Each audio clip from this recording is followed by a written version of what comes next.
Welcome to episode 7 of Get Me Into Uni, and today we're back in central London where I've got my next guest on the show. Would you like to introduce yourself?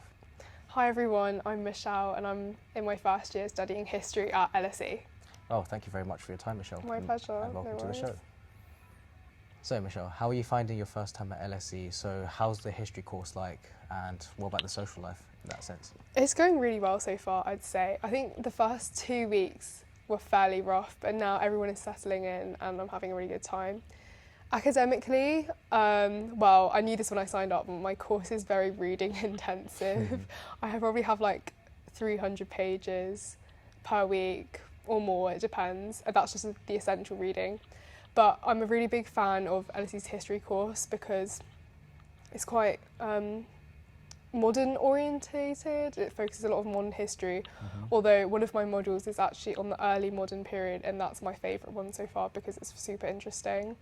I've also got the option to do an outside module from a different department, so I'm doing a politics one, and that's quite cool as well. But so far the workload, apart from like the copious amounts of reading, it's been pretty good. Although I've got some like formative essays coming up, that's added a little bit of pressure, but so far I've had a really fun time. And socially as well, I think LSE does get a bit of a reputation for like being quite dead as a uni because everyone perceives like LSE students to be very locked in.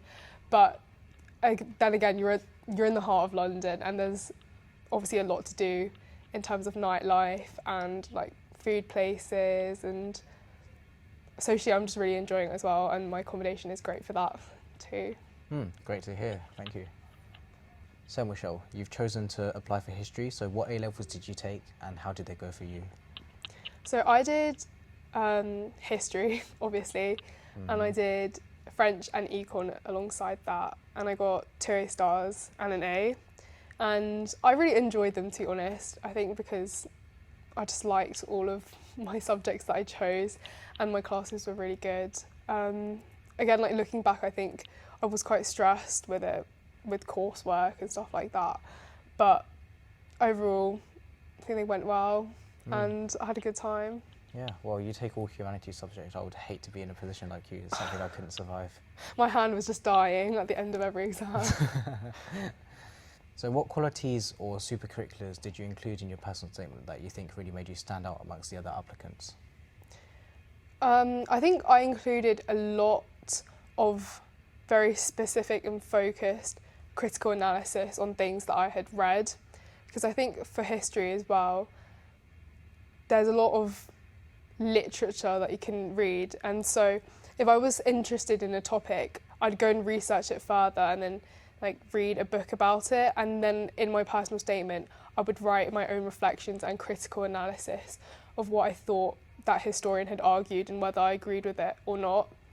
And on top of that, I did an EPQ as well, so I sort of furthered that analysis by talking about what my line of argument was during my EPQ. And one more thing was I did some volunteering at Chartwell, which is part of the National Trust, because I think with history, like there's not loads of like work experience you can do, like if you were doing like law or engineering.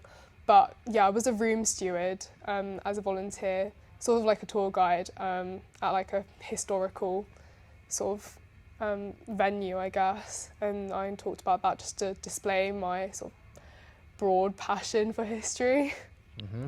Well, I think that volunteering part's very unique to you, isn't it? A lot of people don't know how to talk about volunteering, but you've applied it to your course, so that's great. Yeah, I think in my personal statement, whenever I talked about an experience that I had, I was just sort of linking it back to why it's relevant to history and like what kind of qualities I developed in that. So yeah, just keeping it specific and relevant. Very insightful. And what is the most important piece of advice you give prospective applicants to LSE? So I think that LSE does put a lot of emphasis on the personal statement. So first of all, I think they want to see your own critical insights on things that you've explored in your own time, your supercurriculars. But I also think, in a sense, you want to not tailor, but you kind of want to guide your personal statement and fit it to the things that LSE specialise in. Because, for example, I wrote a lot about modern history in my personal statement, and that's what LSE's course is like known for. Whereas I know someone who focused more on like more medieval history, and then they weren't given an offer. And so those are for more like the social sciences, but if you're doing a more maths-based degree, like financial maths or maths and econ, or econ in general, I think from what I've heard, the TMUA does hold a lot of weight in that regard. Oh, very insightful. Thank you very much. And this is a question from David, who was the previous guest on this show. He asks, if you weren't able to study history, what course would you have taken? Oh, that's such a really good one, actually. I don't know, I think I've always really wanted to do a history course. So potentially I might have done something like economics and politics, but I'm not good enough at maths, so I don't think I would have been able to do that. Or I might have just gone into law. Yeah, I would have just done LLB straight away because I'm thinking about doing a law conversion after, so I might have just gone down that route instead. Interesting. Very related courses as well. I can see why you choose that. And what is one question you'd like to ask the next person on this show? Okay. Now that we're halfway through the first term, what is the biggest lesson that you've learned at uni and living by yourself? Very interesting. Stay tuned to see the answer. And the final question for today, can we get a room tour? For sure. Let's go. Let's go.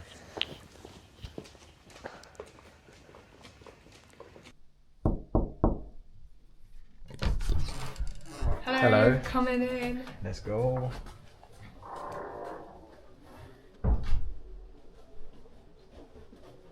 Welcome to my room.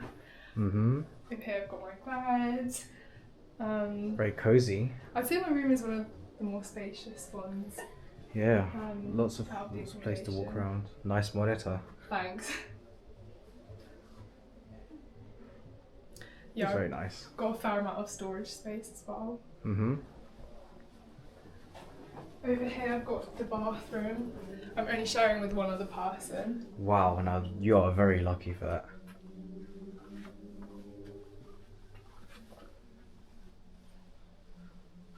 I would love to live here. I love it.